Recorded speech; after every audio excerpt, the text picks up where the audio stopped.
नमस्ते साथियों, सशक्त भारत से मैं डॉक्टर आर के वर्मा।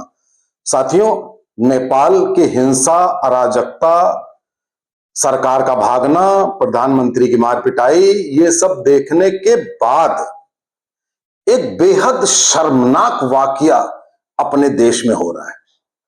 वो वाकया ये है, Congress party, Samajwadi party, RJD और उद्धव ठाकरे की शिवसेना के संजय राउत, इन सब लोगों का कहना है कि यही चीज भारत में भी होगी।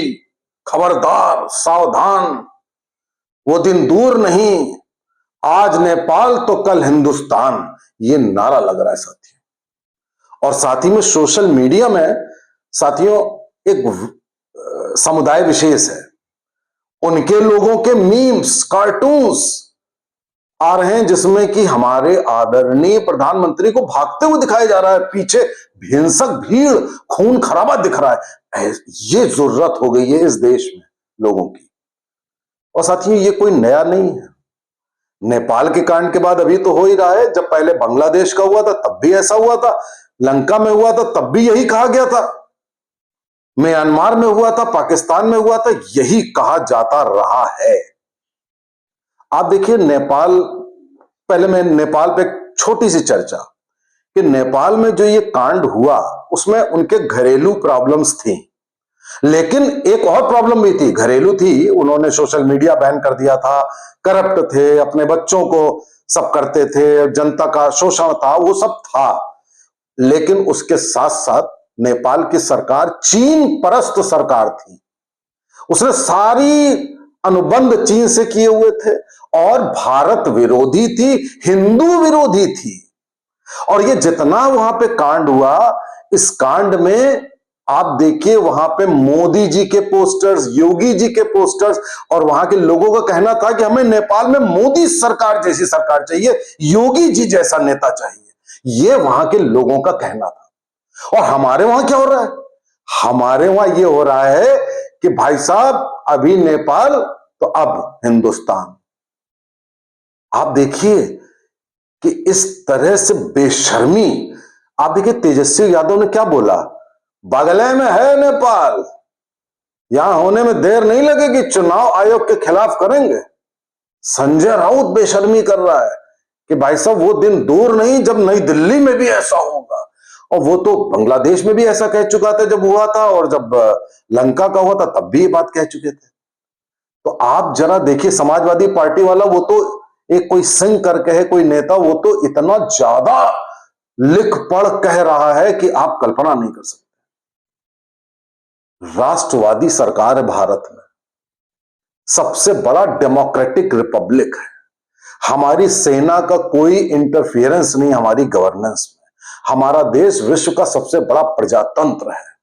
और वहां पर हमारी तुलना में ये छोट भैये लोग कह रहे हैं कि वही चीज भारत में होगी। तुम दोहराना चाहते हो भारत में, तुम्हारी जरूरत है भी, तुम कुछ कर भी सकते हो ऐसा। भैया ऐसा किया तो केवल पिछवाड़े लाल होने तक की नौबत नहीं रहेगी, इससे कहीं ज्यादा बुरा हश्र होगा। जो ये कामना कर रहे हो, जो ये मना रहे हो कि भारत में भी ऐसा हो जाए, जरा जरूरत करके दिखाना, प्रयोग करके दिखाना। और ये भी नहीं देख रहे हो कि नेपाल में किसका उदाहरण लिया जा रहा है? नेपाल में कौन सरकार थी? भ्रष्ट सरकार, वामपंथी सरकार, चीन परस्त सरकार, उसके खिलाफ हुआ है। और तुम कह रहे हो कि भारत की राष्ट्रवादी सरकार, नेपाल के लोग कह रहे हैं कि मोदी जैसा नेता लाओ, योगी जैसा नेता लाओ, और तुम यहां कह रहे हो कि मोदी के साथ ऐसा हम कर देंगे। साथियों, ये इन लोगों की जो हिम्मत है, जुर्रत है, इसके पीछे कहीं ना कहीं हमारे सेक्शन में कुछ लोगों का हाथ है। देखिए, वो समुदाय विशेष तो वो सोशल मीडिया पे कर ही रहा है, वो तरह तरह की बातें लिख रहा है, बड़ी बेशर्मी की बात है। और मुझे तो ऐसा लगता है कि इन लोगों के खिलाफ सख्त एक्शन लिया जाना चाहिए। लेकिन आप किसके किसके अगेंस्ट लोगे? हमारी जितनी पॉलिटिकल पार्टियां हैं, वो सारी पॉलिटिकल पार्टियां यही मना रही हैं क्योंकि मोदी को हरा तो सकते नहीं। मोदी को अगले 20-25 साल तक, मोदी मतलब मोदी, बीजेपी सरकार, हमारे शाह जी, हमारे योगी जी, इन सबको आप 20-25 साल तक हिला नहीं पाओगे। तो आप कह रहे हो कि हिंसा होगी, भीड़ आएगी, इसी तरीके से संसद चलाएगी, इसी तरीके से बिल्डिंगें जलाएगी, इसी तरीके से नेताओं को मार मार के उनकी हड्डियां तोड़ेगी, किसी की बीबी को जला दिया गया, तो ये चीज तुम इंडिया में करोगे? कहां रहते हो?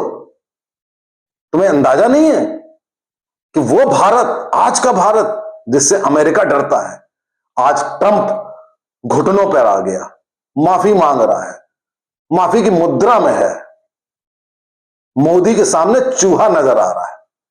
एक आप थे कि 26/11 के बाद आप पाकिस्तान की चिरौरी कर रहे थे, डोजियर दे रहे थे, आपकी हिम्मत तक नहीं हुई कुछ करने की कि तुम्हारा वोट बैंक ना खिसक जाए। आज का भारत जिससे चीन डर रहा है, रूस डर रहा है, अमेरिका डर रहा है, पहले तो तुम पाकिस्तान से डरते थे। तो आज का इतना बड़ा भारत, विशाल महान भारत, उसके लिए तुम कामना कर रहे हो कि ये हो जाएगा, वो हो जाएगा।